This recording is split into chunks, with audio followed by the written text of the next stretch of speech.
Okay, we are back to talk about Disclaimer on Apple TV Plus. The first two episodes, just titled 1 and 2, premiered today, October 11th.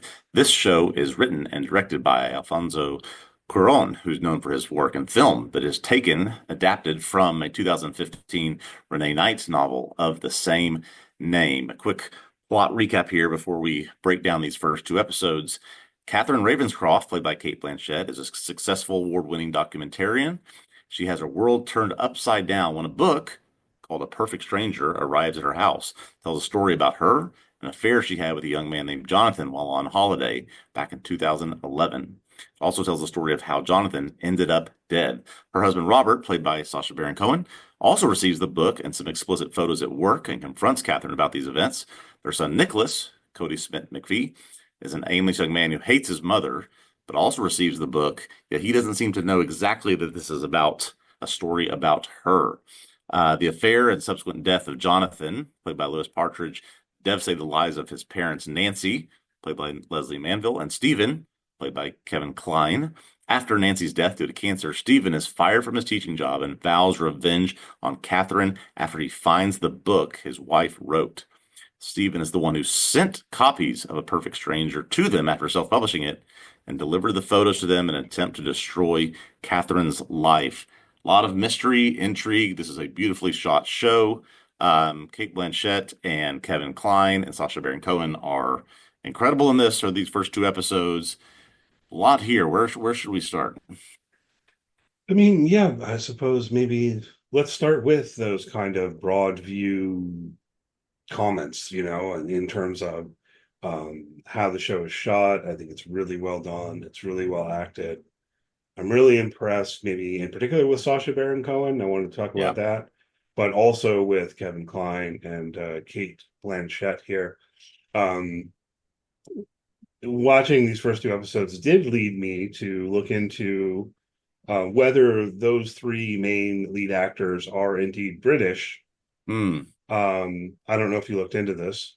No, I You did not. want to, okay, it's a little guessing game. All right, Ryan, one of the three is British. Which one is it?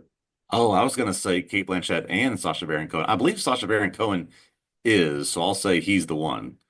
That's correct. That's Okay, correct. but for some reason I thought Cate Blanchett was. No, she's from Australia. Oh, okay, okay. Kevin Kline's from St. Louis. Yeah, I was gonna say I was like, I've I'm seen pretty enough of sure Kevin Kevin Kline's Kline. not Yeah. British. I had to check.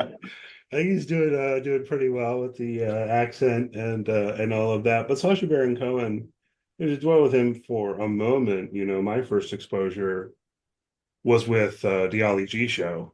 Yep, same. Did you watch that? I've seen plenty of Ali G. I've seen plenty of Borat. Yeah, it's just Yeah. quite the evolution. The show, though, is the thing that I personally always think back to because personally, I think the show was better than any of the films that they spun Mm, off from the show. Um, Borat's funny, sure, yeah, yeah, I guess. But I liked Borat better as a sketch in the show than I did yeah. as like an extended film. But since it's kind of like when you make a Night at the Roxbury or something, and like, well, it's a funny sketch, but like an hour and a half of this. Ali G is a show that belongs in the social media YouTube age. It really does. Yeah, I mean, what was so funny when he would interview people as Ollie G, and somehow they wouldn't get that he was Exactly. playing a character and doing satire. I mean, it was great. And then he did several years ago, Who is America, which felt like a similar kind of follow-up. I never ended up watching Oh, that's all of it. right. That's right. No, I I've not watched a seen that. little bit of it. Anyhow, I don't recall seeing him do a straight dramatic role before.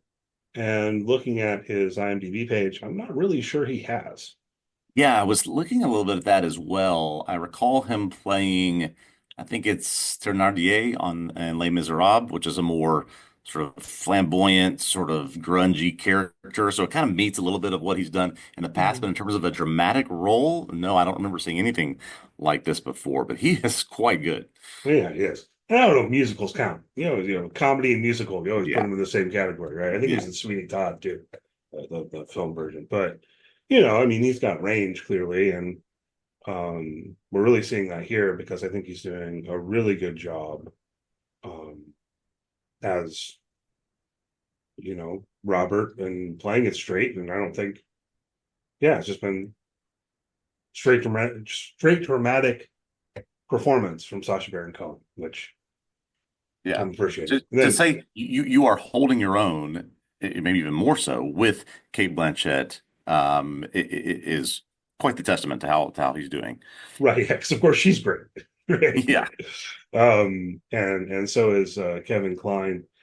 So yeah, I think it's really well done. And as I said to you, I think in DM or whatever, when we were deciding to carry forward with this, my feeling is the show's good enough in terms of its production, its direction, and its acting that whatever happens in terms of the plot, all right, I'm in. I'll watch, the whole thing. We'll Yeah. talk about it week to week.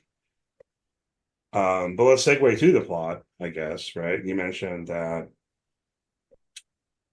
Catherine gets this book delivered. She starts reading the book and then freaks out because it's about her. The structure of the show is kind of interesting because we're also getting, I guess you'd call them flashback sequences to that time in Italy. It did take me maybe a little bit longer than it should have to realize how to put these things together. What about you? Yeah, I'm glad you brought this up. I think there was some intentional, I don't know if confusion is the right word, but sort of some intentional ambiguity at the beginning of this show where I think the first thing we're introduced is to Catherine as she's receiving some kind of award, and they talk about how well she does at telling the truth of the characters of the subject that she's representing in the documentary, which is a fabulous introduction for what's about to come, obviously, through these next 7 episodes. But then we start getting these things like the book arriving, her reading it and burning it, but we don't really know anything about it. We're getting time jumps. We learn back to a story about Jonathan and his girlfriend, which you don't even know at the beginning. Is this Jonathan and his girlfriend, or is this like a young version of Jonathan's parents? Is this a young version of Catherine and someone else? We just have no idea, and sort of left up to us to put those clues together. And I found that that worked quite well, actually. Yeah, particularly because Jonathan is taking photos with an actual old school camera, Like what year is this? I don't know. I have Exactly. no idea what year this is, right? Exactly. This could be the 1970s for all I know, Yeah. Um, but I guess it was the early aughts. Yeah, so I Um, think this is they say at one point that this takes place leading up to or in 2011. They I talk know it's sorry, go they ahead and does say they finish. talk at one point about euros, and so they're traveling around Europe using Mm, euros. That's sort of a key time indicator of when the continent made that switch. I did notice that. I believe it says 2011 on the manuscript Hmm. that um, Nancy wrote. Yeah, that That's her Nancy name, right? wrote that he finds. Yeah. Um, I noticed that because I was kind of trying to situate it, but I'm not positive if that means that it happened in 2011 or if she finished writing the book in 2011 or Yeah, because there's also this. We have no sense of when is the meeting that happens between Catherine and Nancy in the cafe where she reveals that she has cancer. Mhm. At what year does that happen versus what year the book was wrote versus what year she died. And then we fast forward, I guess, more to present day. So yeah, there's some real sort of we have to put these pieces together as we watch it. Well, and Nicholas is college age, but he's not in college. He is, we are told, four when Yeah, Jonathan meets Catherine in Italy. Um, that doesn't quite 2011. If it's 2024 in the main storyline, that would only make him 17. I feel like he's a little bit older than that. yeah, he does seem older. He's living on his own. He has a job, should be, at least is in college age. So it may have been that this sort of the past story culminates in 2011, but it happens at a period of a few years before that. Something like that. I don't know. Yeah. Wait. Yeah. Clearly, this is the central mystery to get hung up on for Yeah. the whole podcast. But it is something I've been wondering exactly about how the timelines fit together. The big question, and part of what I think is interesting about how they're giving us those flashbacks is certainly one mystery. that remains after the first two episodes is what exactly did happen. We've Yes. been given some clues, we've been given some fragments, of what happened, might be a better way to put it. Um, and we'll run through those, but I wonder to what extent or for how long this show is going to keep that as an open mystery. Part of me feels like it should resolve that like next week. What do you think? I wonder that myself because I also wonder you need to sort of know what happens to frame what the results and the consequences are going to be as a result of that. I also found myself wondering is the story that we see in the past, is this true? Is this unreliable narrator? Is this, are we going to see what actually happened and then, or see some version of what happened and see the truth later? But you're right, we haven't Hmm. learned much yet beyond the fact that Jonathan was there with his girlfriend left, he meets Catherine on the beach. He does the photos, and then the photos, we understand clearly to be some kind of affair, and that at some point in the future, there's something happens with the two of them that causes Jonathan's death. That's really all we know at this point. Yeah, that he dies somehow. Hmm.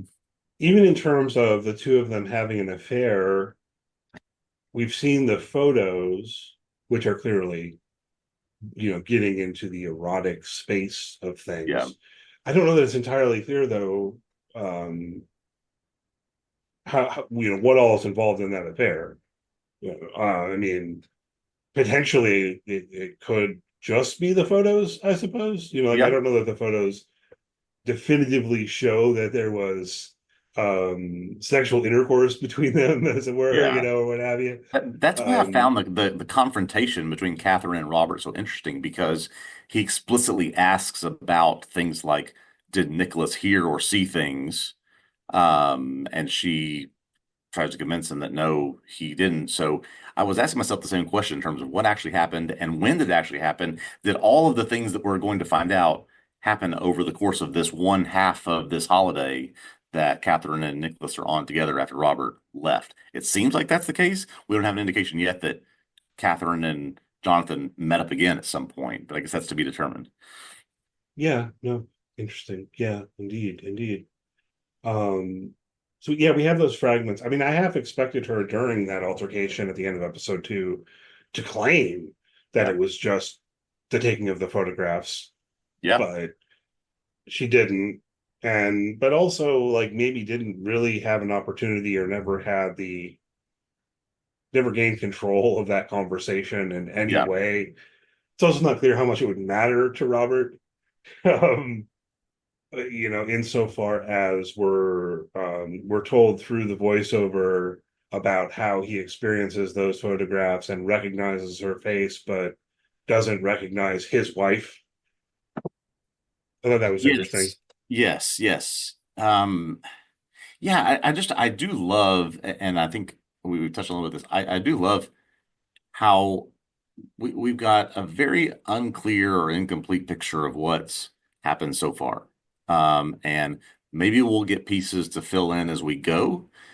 Maybe, as with the case of some of his movies, there'll be some things that are unsaid or untold, and we will be able to piece those things in ourselves. But really, I think like the structure of the storytelling so far to exactly the point you're making with these things. Yeah, I definitely am intrigued by it. I feel like there's a little bit more that we have.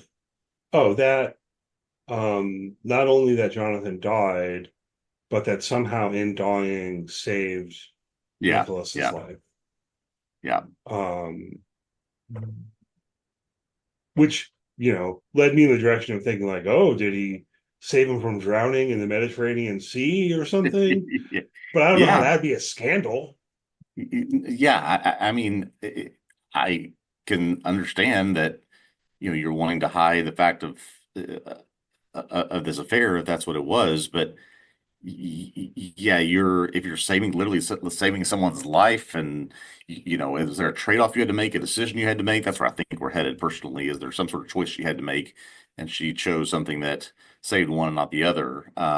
Is that a horrible thing to have to reveal? I mean, I guess we'll learn more about these characters as we go. We don't have enough yet. Right. So this is part of my worry, right? And I want to get this out there. That while I'm enjoying the narrative framing, part of me worries, in particular, being who I am personally, that I'm going to be um, what's a good word? We'll say underwhelmed, as the kids say, Mm, like by how bad what she did was, right? Because they've kind of set it up with this framing of, oh my God, she did something really, really bad, yeah. really, really, really bad.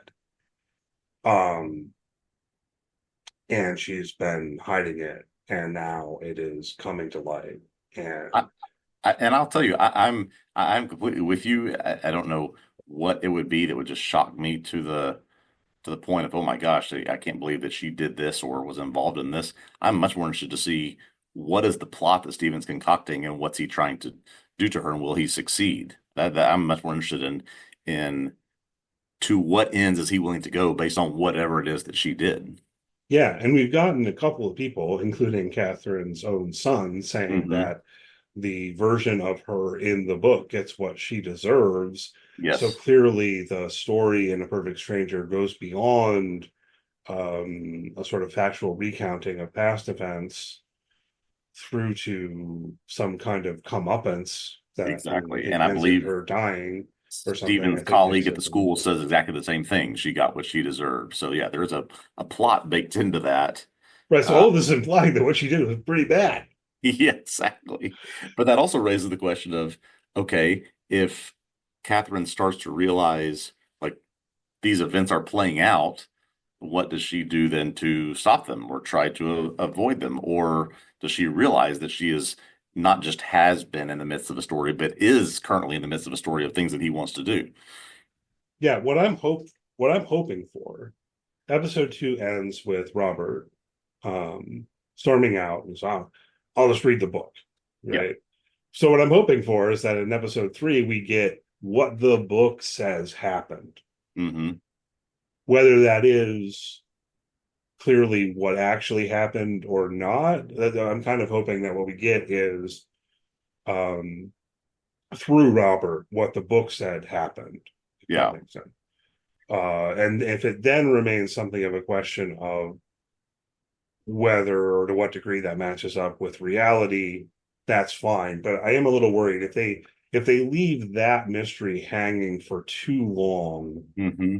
I'm a little worried about that because the longer it hangs out there with with the thought that you don't know exactly what happened, but it was really, really, really, really bad. Yeah. It's like the greater the chance that when I find out, I'll end up thinking that wasn't so bad. Yeah. Yeah. Well, What? and to that end, they have two big bows to tie up, one of which, as you said, should be done soon. That is the what happened, at least the version that it says in the book, or the version that we see in some sort of flashback. Then it is what are the eventual outcomes of this story that's being told out in the pages of this book. They clearly have to address both of those, but I think you're right. They need to do one relatively soon so we can see the rest of it play out. I think so. And Yeah. I kind of expect so, but who knows? Who knows? Yeah. I mean, I do trust how the story is being told to this point. They're doing a good job. So I don't mean to be saying anything to the contrary on that. You put in our notes here on the show sheet a question that I think is a good one to discuss. Yeah, how exactly would Nancy know enough details to write the book?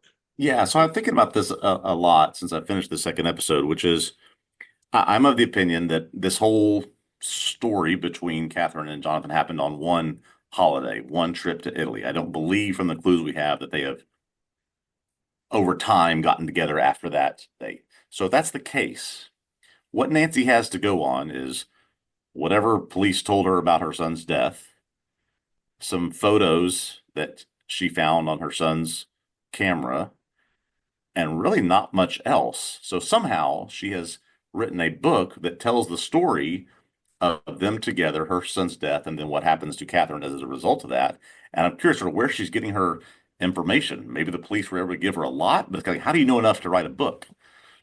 Yeah, because in their meeting that we see, she's calling Catherine out on um, how she told the police that she didn't know Jonathan prior to Right. the event where he died. I take it. That's how I was reading that. So, okay, clearly Jonathan's mother, Nancy, is finding out that they did know each other before that because she gets that roll of film developed and is like, hey, what's going on here? Yep. So maybe that spurs further investigation, but how much could she find out plausibly through that investigation to lead to the point where when Catherine reads the book, she's thinking, oh no, that's me. Exactly. Exactly. I think there's a little bit of a paradox here happening of in order for Nancy to know enough about this story to to write a book where Catherine reads it and says, "This is me. I'm going to go," within an hour, she's burning the book thinking this is who I am. There has to be some sort of information that's been given to Nancy, but how can Nancy have retrieved that if, in fact, this was an isolated holiday? There was not much communication, if any communication, to Jonathan's parents about this. I think that's would sort of add that layer to the mystery of sort of how is this going to be resolved? Yeah, we do see Jonathan writing them a postcard, Yes. and it is possible that he wrote further postcards or letter, even, Yep. you know. But again, Um, why would he write them a postcard and give them details about this when he just sent a girlfriend home grieving because her aunt passed away? I just don't yeah, know why. you don't think So, he'd follow up with, oh, I met this really intriguing MILF. yeah, really. You don't think that you would do that, but I'm just poking at it, trying to figure out Yeah, um, how she could have enough information. yeah, Um, I have the feeling that the show is going to have to answer that, or at least I yeah, hope it does provide enough to make that feel sufficiently yeah. plausible. To reference something you were talking about earlier, there is the leftovers, let the mystery be, and then there is this. We need the Yeah, mysteries to be resolved here, right? yeah, this isn't that, right? It's the you got to distinguish between what you might almost call questions Yeah, that we have here. It's fair to use the term mystery, and we often do, right? But if you want to mark a distinction, as I have in the past, in writing about, say, something like The Leftovers or Twin Peaks or something like that, you say, yeah, well, no, this is the big mystery, and it's almost that. What I love about The Leftovers, not to go on too much of a tangent, is I feel like it's clear from the beginning that they're never going to answer that question of what happened exactly. with the departure, Yeah, and they don't, and they shouldn't, right?